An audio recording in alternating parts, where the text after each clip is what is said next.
You're listening to the Spaceship Earth podcast with me, Dan Burgess. Welcome to this bonus episode of the Spaceship Earth podcast, episode 57, with our guest, Phoebe Tickell. In a minute, we're going to offer you an invitation to listen to a 5-minute story called The Impossible Train, created by Moral Imaginations and narrated by Phoebe Tickell. The Impossible Train story is a tool that can be used by anyone, alone or in groups, in all settings, to catalyse a process of deep reimagining of the future post-COVID and all that it has revealed. The entire process can be done in under 20 minutes.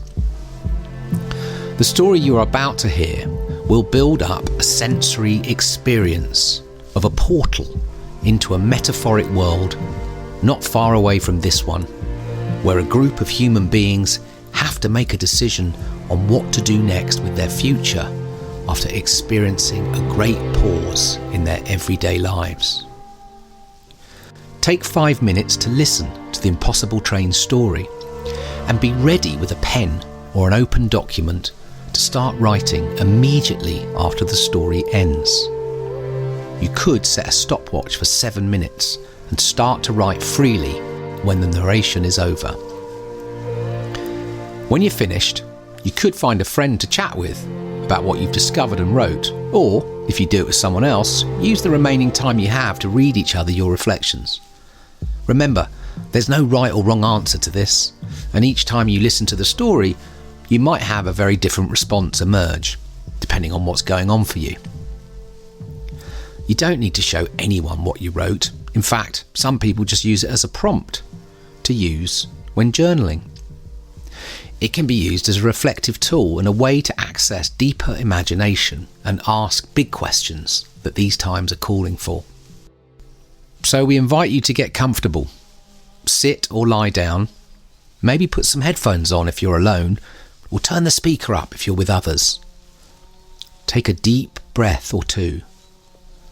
Close your eyes and tune in for the next 4.5 minutes to the Impossible Train story.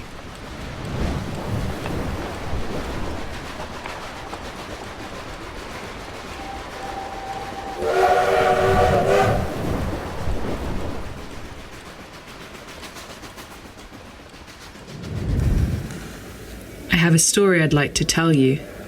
It's about a train and a group of people who live on that train and know of nothing else. This train has been moving since anyone can remember. The people on the train can't imagine a time when the train wasn't moving and when they were not on the train. Everyone works to keep the train moving. The train never stops. It never stops. It cannot stop. People on the train live in constant churn. The work to keep the train moving is hard and inhumane. On the train, people are treated with cruelty and oppression. Some are treated worse than others, but nobody is truly living. Sometimes they get breaks, but it is hard. One day, a fire breaks out in one of the carriages of the train. There is panic. The fire spreads throughout the whole train. Without getting off the train, everyone is going to die. The impossible happens. The brakes no one believed existed start to work. In the emergency, no one notices how extraordinary it is that the train is stopping. They're too focused on the fire. The old rules go out of the window.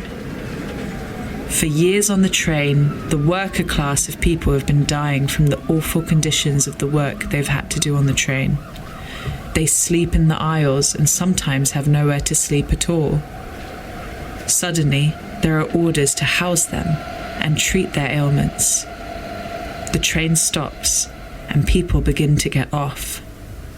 Apart from the sound of the fire, suddenly there is a great silence. The sound of the engines dies down, and people can hear all sorts of sounds they've not been able to hear before.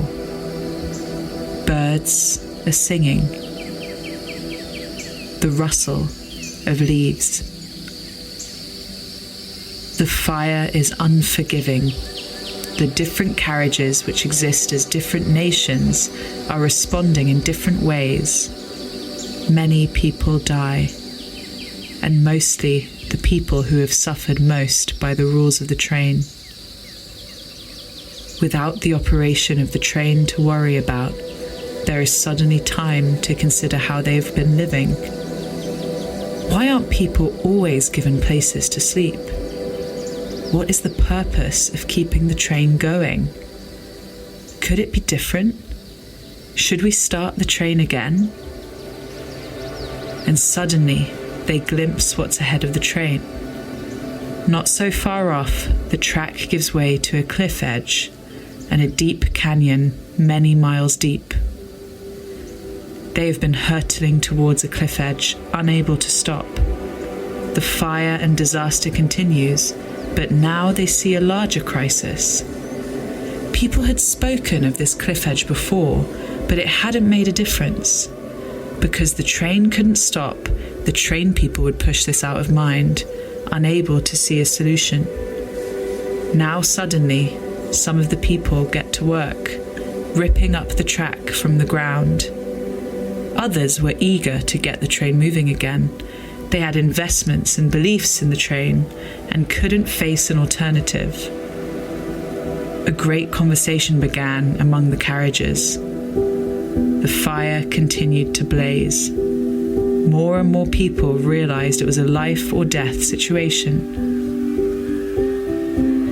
The impossible has happened. We've stopped the train.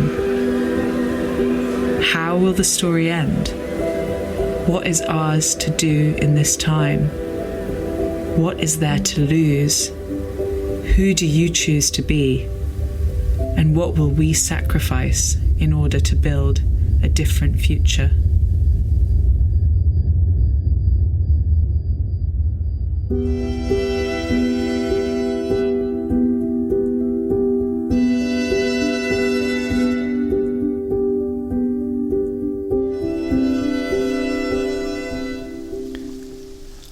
So take some paper or open your document and write freely about whatever is coming up for you. And when you have nothing more to write, stop. If you're with others, maybe reflect and share your thoughts together. Thank you. If you've appreciated listening to this podcast, would you consider sharing it with a friend or leaving us a rating or review via your podcast provider? It helps more people to find us and we'd be most grateful. This podcast is created in service to life, for you. It takes time, funds and energy to make. If you'd like to contribute to the running costs, you can donate the price of a cuppa or a pint. Find the link on our website.